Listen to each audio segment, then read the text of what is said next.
रावण ने पूछा तुम्हारी बेटी कहाँ है?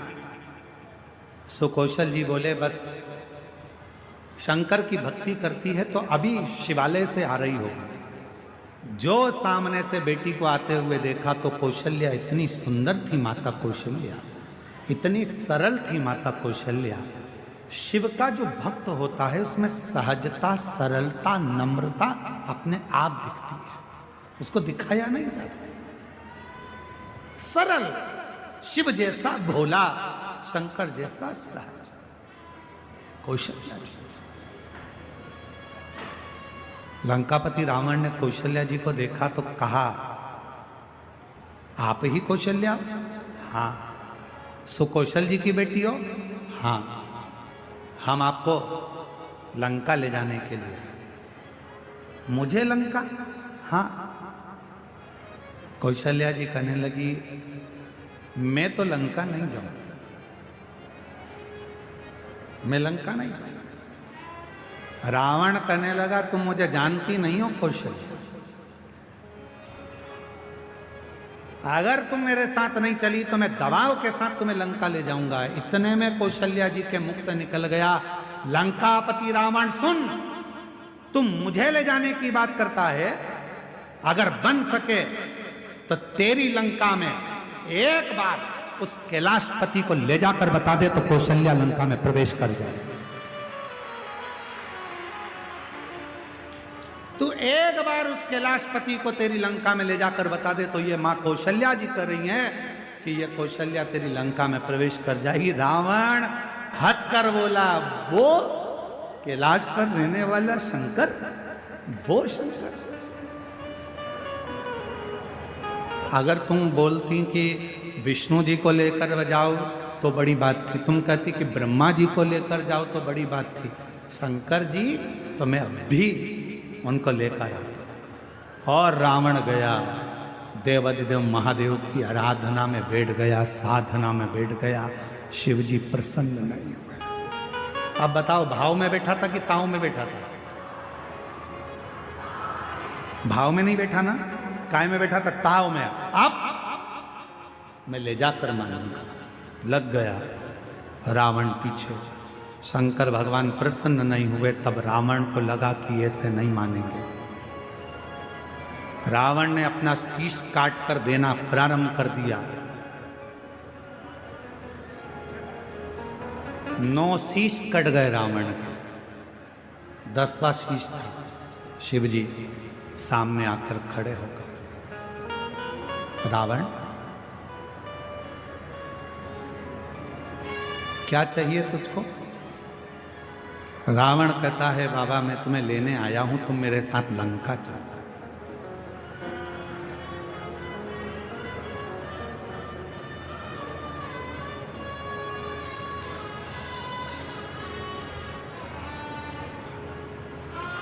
शिव जी कहने लगे ऐसे तो मैं लंका जा नहीं सकता, मैं लंका ऐसे जा नहीं सकता, चलना तो पड़ेगा।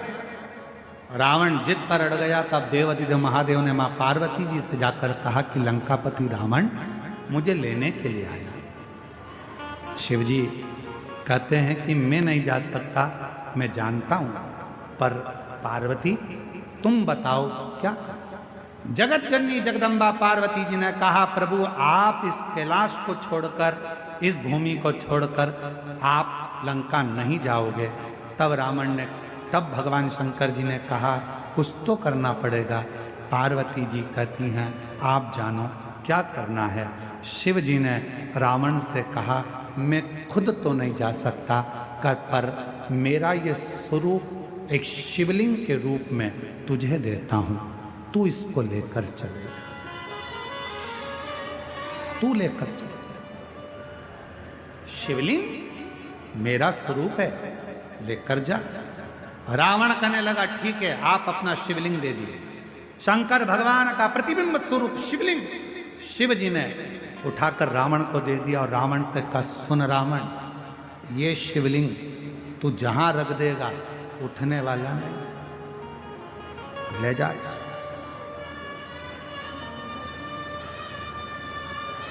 सूचना मिल गई मां पार्वती को। पार्वती को सूचना मिल गई कि शिव जी एक लिंग की आकृति में रावण के साथ लंका जा रहा है। रावण के साथ लंका, शिवलिंग। पार्वती की आंखों से जल बहने लगा। शिवजी ने पूछा, पार्वती तू रो रही है? तेरी आंखों में जल भरा है? हां। क्यों? जो मेरे हृदय में विराजमान था वो आज शिवलिंग की आकृति धारण कर कर लंका जा रहा है। ये शिवलिंग तो मेरा दिल है, मेरे हृदय में शिवलिंग है, और तुम उसको लंका भेज रहे हो।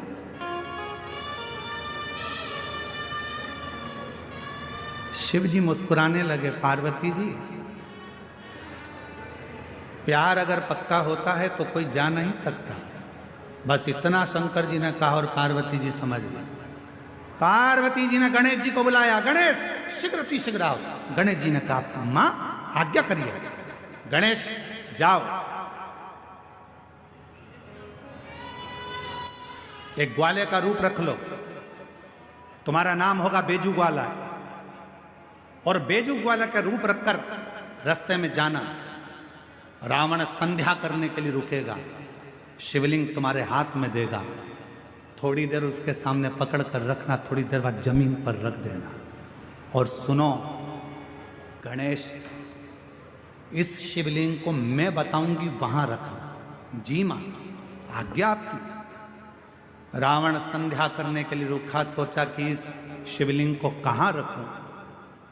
गणेश जी ग्वाले का रूप रखकर डंडा हाथ में लेकर घूमते फेटा बांध कर आ गए। ओ महाराज क्या बात है? महाराज कहने लगे, मुझे संध्या करना है, ले ये शिवलिंग को पकड़ ले, जमीन पर मत रखना। ठीक है, मैं अब भी आया हूं संध्या कर कर। जो गणेश जी के हाथ में, बेजू ग्वाले के हाथ में शिवलिंग दिया, गणेश जी ने माँ से पूछा, माँ आप बताओ शिवलिंग कहाँ रखूं?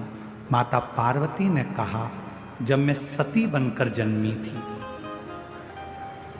जब मैं सती बनकर जन्मी थी, ये शिवलिंग मेरे हृदय में बसता है। जब मैं सती बनकर जन्मी थी, मेरे पिता दक्ष प्रजापति के यज्ञ में पहुंची थी और यज्ञ कुंड में मैंने प्राणों को त्याग दिया था। मेरे पति शंकर भगवान ने मेरा शरीर कंधे पर धारण कर तांडव किया था। भगवान विष्णु ने सुदर्शन चक्र उठाकर मेरे शरीर के 51 टुकड़े कर दिए थे। वो टुकड़े में से एक हृदय इसी भूमि पर गिरा है, उस हृदय के मध्य में ये शिवलिंग ले जाकर रख दे, बस वहीं में बैठे। उस हृदय के मध्य में ये शिवलिंग रखाना चाहिए। भगवान गणेश जी महाराज बेजू ग्वाला पार्वती जी के कहने पर मां सती के हृदय को ढूंढने लगा। भगवान गणेश जी समझ नहीं पाए कि माता सती का हृदय कहां है। तब गणेश जी को साधना करने में समय लग गया। माँ दुर्गा भवानी पार्वती जी खुद प्रकट होकर हाथ में शिवलिंग लेकर ग्वाले के साथ जहां माँ सती का हृदय धड़क रहा था, उस हृदय के मध्य में शिवलिंग को रख दिया। हृदय इतना धड़क रहा था, हृदय इतना धड़क रहा था, हृदय इतनी हाँप भर रहा था कि जो शिवलिंग बेजू ने रखा वो अंदर धसता चले गया, धीरे धीरे अंदर जाता चले गया, जाता चले गया। हृदय में शिव का वो शिवलिंग, वो प्रेम अंदर समाता चले गया। तब बेजू ने कहा, माँ पूरा शिवलिंग अगर हृदय में समा जाएगा तो माँ संसार के लोगों को कैसे मालूम पड़ेगा कि शिव और सती इसी जगह पर विराजमान है, एक ही स्थान पर। इसलिए माँ इसको रोक दो। छोटा सा शिवलिंग बाहर रह गया, छोटा सा शिवलिंग बाहर। पूरी दुनिया में केवल एक ज्योतिर्लिंग बाबा वैद्यनाथ ऐसे हैं जो मां सती की 51 शक्तिपीठ में से एक शक्तिपीठ जहां मां का हृदय गिरा है, उस हृदय के ऊपर शंकर भगवान का शिवलिंग विराजमान है। पूरी दुनिया में केवल एक ज्योतिर्लिंग, पूरी दुनिया में केवल एक ज्योतिर्लिंग है जहां मां सती के हृदय पर शंकर जी का शिवलिंग विराजमान है। शिवलिंग लिए इसको शक्ति पीठ कहते हैं, शिव शक्ति की पीठ है। रावण आया, बैजू से पूछा क्यों, मैंने शिवलिंग दिया था, वो तो मैंने रख दिया, बहुत वजन था, उठ ही नहीं रहा था। रावण को गुस्सा आया, मारने के लिए दौड़ा, बैजू भाग गए। बताओ तूने मेरा शिवलिंग रख दिया। अब तो रावण को क्रोध आ गया, मतलब कौशल्या के गर्भ से बालक जन्मेगा और मुझे मारेगा, उससे पहले इस कौशल्या को तो मैं कहीं ना कहीं छुपा दे। रावण गया, माया रची और कौशल नरेश की नगरी में प्रवेश कर कर सुकौशल राजा की राज्य में कौशल्या मैया तो सो रही थी और रावण ने उस कौशल्या मैया को उठा लिया। रावण ने कौशल्या मैया को उठाया, एक पेटी में बंद कर दिया। एक पेटी में बंद कर कर उस पेटी को किसी को पता ना चले तो समुद्र में गया। समुद्र में जाकर एक बड़े महामत्स्य को देखा, बड़ी मछली को देखा और मत्स्य से कहा महामत्स्य मुख खोल। महामत्स्य ने मुख खोला, रावण ने उसके मुख में वो पेटी रख दी और मत्स्य से कहा तू समुद्र में घूमता रहे। ये कौशल्या किसी को मिलने वाली नहीं, इतनी मछलियों में कौन जानेगा कि कौन सी मछली के मुंह में कौशल्या जी। ब्रह्मांड कर महामत्स्य जा रहा था, मछली जा रही थी, इतने में एक बड़ी, उससे भी बड़ी मछली महामत्स्य सामने आ गई। उससे उस मछली का झगड़ा होने लगा। झगड़ा होने लगा तो इस बड़ी मछली ने मुंह फाड़ा। मुंह फाड़ते से कौशल्या जी की वो पेटी समुद्र में गिर गई। गिरते गिरते वो पेटी एक टापू पर पहुंच गई। उस टापू पर पहुंची जहां पर राजा दशरथ पार्थिव शिवलिंग का पूजन कर रहे थे और उनको वो पेटी दिखी। पेटी को खोला गया, सुंदर कन्या दिखी। पूछा तुम कौन हो? मैं कौशल राजा की बेटी हूँ। कौशल राजा के यहाँ कौशल्या को पहुंचाया। कौशल राजा ने अपनी बेटी कौशल्या का विवाह दशरथ जी के साथ कर दिया और तब राम जी का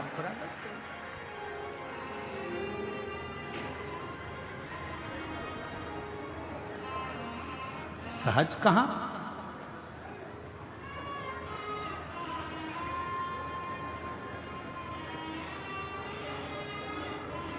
शिव की आराधना करने वाले को शिव की आराधना करने वाला मिलता। शिव की साधना करने वाले को शिव की साधना करने वाला मिलता। जो भगवान शिव को भजता है उसे शिव का भक्त ही प्राप्त होता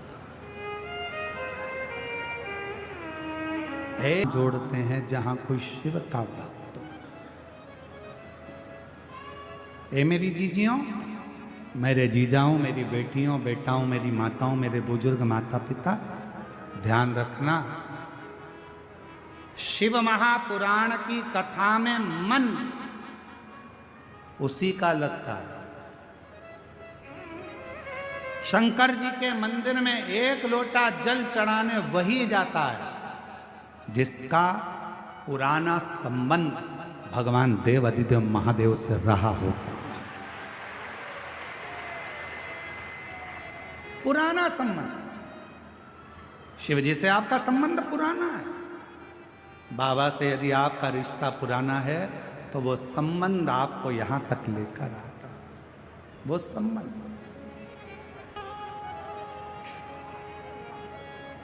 वो संबंध आपको यहां तक,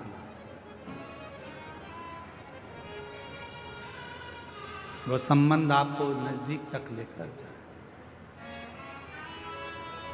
शिव के पास, अच्छा इस कथा में, बाबा वैद्यनाथ की कथा में एक चीज और देखने को मिलती है कि होनी तो होकर ही रहती, उस होनी को कोई टाल नहीं सकता। होनी तो होकर ही रहती।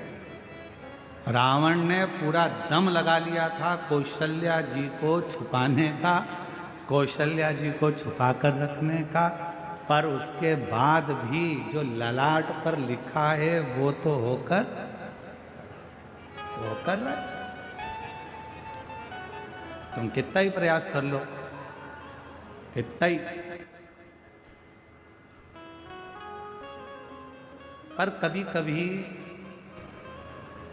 होनी नहीं भी होने वाली रहती है तो भी हम जान कर कर होनी की ओर जाते हैं। आप लोगों में से जितने लोग भी बैठे हैं शिव महापुराण की कथा में, मुझे विश्वास है कि आप कम से कम 2-3 साल से तो कथा सुन रहे हो। बोलो सही है कि गलत है? आप ईमानदारी से बोलो, अगर आप लोग 2-3 साल से कथा सुन रहे हो तो हम टीवी पर, अपनी आस्था चैनल पर, अपने फेसबुक यूट्यूब पर 3 साल से अगर कथा सुन रहे हो तो 3 साल से, उससे पहले से सुन रहे हो तो उससे पहले से, हम कथा में 1 या 2 बार तो कह ही देते हैं कि अपनी चेन, अंगूठी, मोबाइल, पर्स घर रख कर आना, पहन कर मत आना, कीमती सामान मत लाना। बोलो, बोलते कि नहीं बोलते? जम के बोलो जरा, बोलते हैं ना? 3 साल से सुन रहे हो तो 3 साल से बोल रहे हैं, 4 साल से सुन रहे हो तो 4 साल से बोल रहे हैं। तुम जितने साल से कथा सुन रहे होगे, कहीं ना कहीं घुमा फिरा के पूरी कथा में 1-2 बार तो हम बोल देते हैं कि अपना मंगलसूत्र, सोने का चेन, सोने का सामान, कीमती सामान लेकर कथा मंडप में मत आना। क्यों? क्योंकि जहां देवता है वहां असुर है, जहां भक्त है वहां चोर भी है।